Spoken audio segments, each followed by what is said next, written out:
road again. Jake and Jude are getting on 78 again. As we hydroplane. Jude's mid-bite. We're getting on a Route 78. Coming at you again en route to the Tampa Card Show. Day one of the journey. Hour one of the journey. It's going to be a long ride, but we're excited for it, everybody. 2 hours, 3 hours, more like 3 hours into our trip, everybody. There's two and a half. Two and a half. Jake and Jude coming at you. Anything but commons and Huggy Bear sports cards in the house. On our way to the Tampa Card Show Collectors Con 2021. You hear that rain in the background? We're going 2.5 hours already. Thank goodness. They hear the rain. Thank goodness we are getting the heck out of Jersey, man, because it's pouring. Oh wait, it's gonna be pouring in Tampa too. Great, fantastic, but it doesn't matter. We're on our way. Super stoked. Pajamas and all. Long road trip in store for us. Oh, yeah. Thank goodness. We'll check in real soon, guys.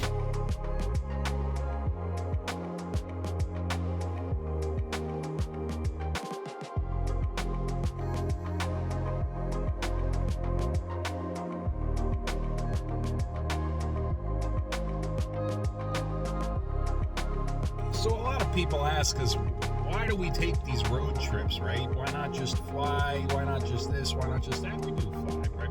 We love our flights. Shout out Jason Garrett.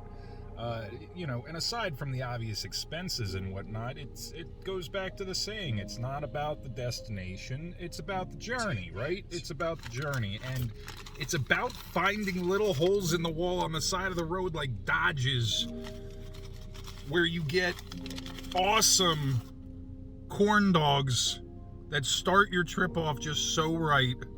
Bro, that doesn't look This was supposed to be Jude's. justified. Yeah. But the first one I had was so good, I had to take a bite of this one. Big shout out to Dodges. Doesn't even need multiple bites. This is a true one bite test. One bite of that dog, and you know how good it is. Shout out, Barstool. We're getting back on the road.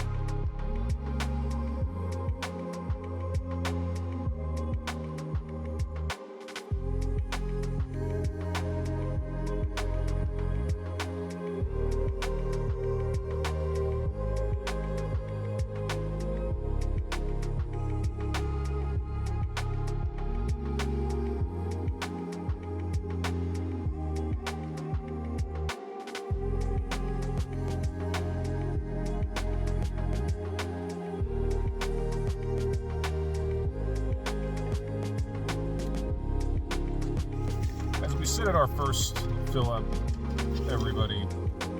I can't help but recalling a very momentous conversation I first had in college when I had my first Sheetz experience. And as we are about to exit our Sheetz fill up, our first stop in our journey, I have to ask Huggy Bear right about now. June, how are your tater tots?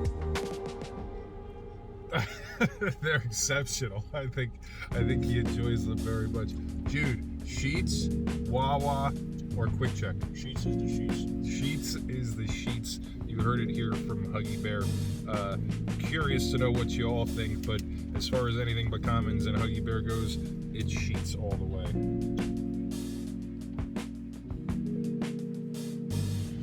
You ever wake up on a road trip and just wonder how you got there? Sitting somewhere in Virginia right now, not too far from Roanoke as far as I know. Is it Roanoke? I swear it depends who I talk to. But I wake up and we're just kind of parked here, and I don't usually sleep in the car rides, and the driver's gone. Huggy Bear, where you at? I want to say we're about 8 hours into the journey, 6, 7 to 8 hours into the journey. I fell asleep. I'm not that upset about that because I only slept for about 3 hours last night. I got cards and fantasy football on my mind. Too much to squeeze in, but incredibly excited nonetheless for Collectors Con 2021. We're en route. We're doing well. And I can't keep sleeping, man. I got too much work to do.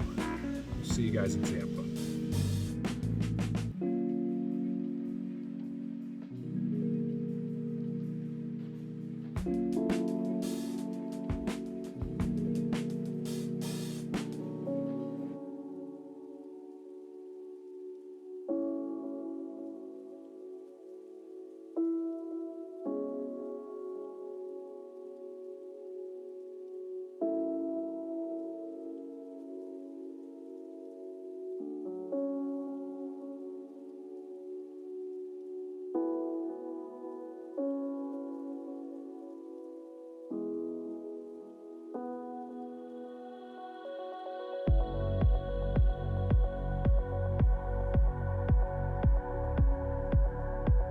What's up, everybody? We decided to crash last night in Gainesville.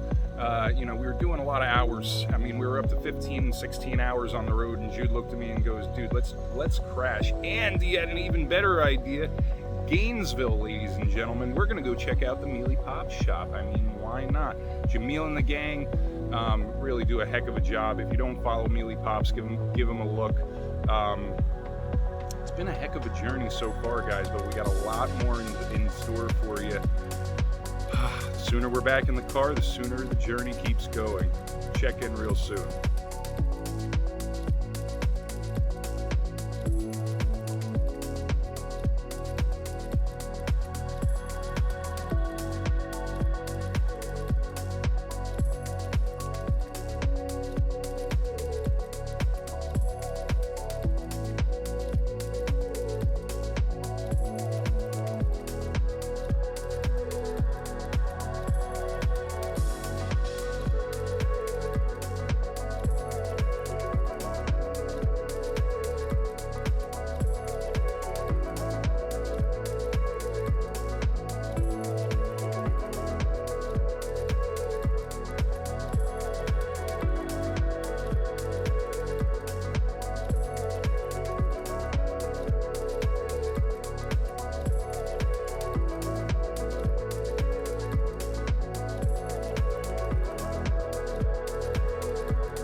Dude, you gotta pick one pack. I'm dying to know what this product looks like in my hands. MLS Chrome for the win. Which one's the chrome? This one? That one. That one. Oh, There's not a Cade in it. I'm gonna hate you. there we go. Tag it up. One card in one pack at Mealy Pops. We've had the experience.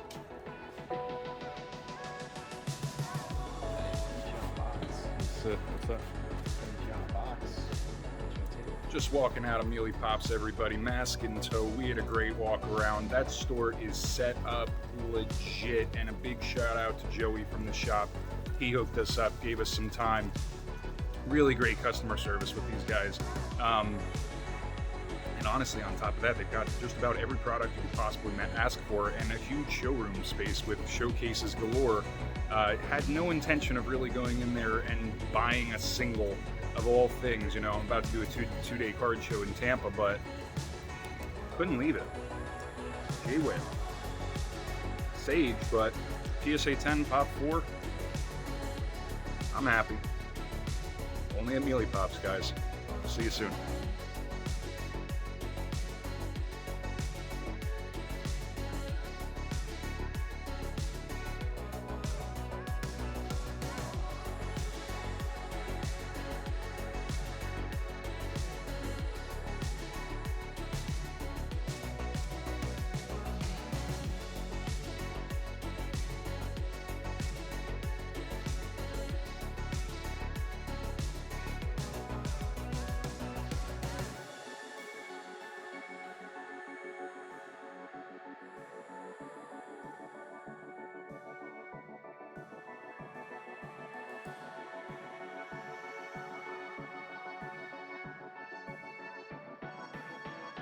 What's up, guys? Just getting to Tampa Card Shop.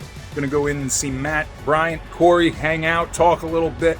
We're gonna be coming back on Saturday for their trade night, but it's always good to hang out down here, check in, and see what they got to say. Tell me about this VHS conversation, because I'm walking into this and seeing a freshly wrapped Lion King package, and my family used to own a video store back in the early 90s, right? So as new stuff came in and this and that and the other thing, I was just ripping those packages open and having a grand old time. But in a year and a half's time, a Lion King that was $2 a year and a half ago, what's something like that going to go for now? Like sealed, they could go for $30-$50 raw like that before you do anything. May I? If you grade it. If you grade it, who knows, it could go $150 to, there's probably no cap to it. A RoboCop sold for $1,800. A RoboCop sold for $1,800. That was in my dad's shoebox for 25 years. That's ungraded. Yeah. Amazing. He literally bought that in the Titanic. He was like, yeah, I think both those movies are going to be good. I was like, man, with your hit rate, you should have bought like 40 of them. Well, it was, I mean, a 3+ hour movie that was like revolutionary at the time, and you got to see Kate Winslet, you know. Come on. So how did you decide that this market was going to pop? Oh, so It was this kid's idea. yeah, I always keep my ear to the tracks on Instagram. A few people started just kind of posting these up, graded, and I realized that video games graded exploded. A Super Mario Brothers sold for over $1 million. And why is this that much different than that? It's not. It's from similar era. So I know that people all over the hobby they've already been doing this for months, and I just started seeing more and more of the listings and people posting about it, and I figured this is definitely going to be a trend. And once all the graded stuff is off eBay and gone out of all the flea markets, I mean, how much more is there going to be of sealed VHSs out there? They're not going to make more 1980s, 1990s sealed VHSs. So you referenced like the video game phenomenon that's gotten absolutely absurd, and I think what you're commenting on is you recognized influence and you recognized prospecting, and you saw a potential bubble that could exist. for sure, man. Just like that. I mean, I know how this stuff all goes and how quickly it can explode. Yeah. Just when you get a few big influencers involved and interested in it. But I think this has already been a few months coming already. I think we're already behind in how much stuff has already been out there. Probably at least like 5-6 Looking at months. the past couple weeks of I'm not like grading, the thing that these are at bids, some of the highest titles going for thousands of dollars. I mean, to hit 4 figures for a VHS tape is pretty nutty. And this is the people that are going to try and grade these at some point are paying $500 for an ungraded piece. Really makes you think about all like the Facebook ads that were popping up over the last 3 or 4 years of people opening stores in malls and telling them to come bring me your VHS collections and I'll pay you cash. You know, at least there was a lot of that in Jersey. Yeah, this is something that I'm definitely not that familiar with, so I appreciate you guys sharing your insight with me. The thing that made me buy in was, he said it the other night, most people, so back then there's no Netflix, right? There's no Hulu, there's no pirating shit for the most part, you know, outside of like going to New York and getting tapes on the street that were fake. But every one of those that was bought to watch. Like, no one's buying that stuff and being like, oh, I'm gonna sit on this for 95 years and hope it's worth something. Right. It was entertainment. Yeah. It was just entertainment. It was your only stream. It was either that or you caught it when it was on TBS or something. Right. Like, there's no... No, I love that idea. How much, again, going back to what you said, how much of this stuff even exists still sealed? How much can possibly be out there when easily, you know, That's why they say the old horror movies from the 70s and 80s, Yeah. those are wicked scares. They didn't produce the stuff like they do. And they didn't transmit a lot of them to DVD either, so VHS is the only format that you can buy them. A lot of That's that's an the incredibly big good one. point. You know, when you talk about Horror VHS has been popular for all of a sudden everybody in our community knows about pop reports, right? Consider things like that when you want to cross titrate to pop runs or print runs and what have you. Yeah, that's a really good point. All out of print stuff that they made one production run of, and that's it. Well, I noticed even like you scrolled past a Fight Club there, and I don't think it was graded, but it was like almost $600 sealed. $530. Yeah, right, exactly. Anybody that loves that movie as much as I do know how much of a cult following it had. This wasn't something that was mass produced and what have you. Saved searches for like There, 2 months. okay. So you're still watching that, Corey? I mean, is that one you're going for? I mean, if one goes up, buy it now for sure at a reasonable amount. Because you know there's not enough there. Yeah. There's just not enough out there. Yeah, the first print of it. It can't be one of the remakes from a couple of years later. Well, I'd say stick it in PWCC vault and let people start bidding on it, but I don't know about that.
What's up, guys? We're finally in the room, and I believe I hear that bed in the background calling my name because after 22-ish hours being in a car, looking up a tremendous amount of prices and talking endlessly about cards, because that's what we do, especially when you're on a way to the card show that you're going to be playing with cardboard for 3 days. You can't stop.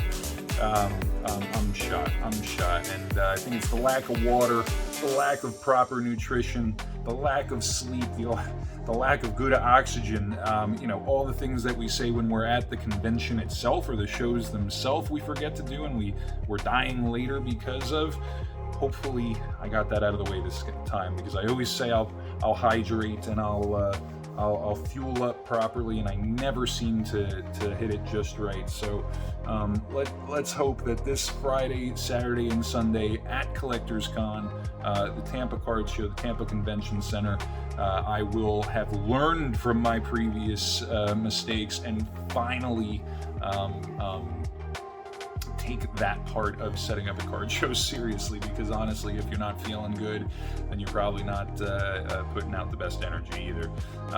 Enough rambling, enough card talk, enough all of the above.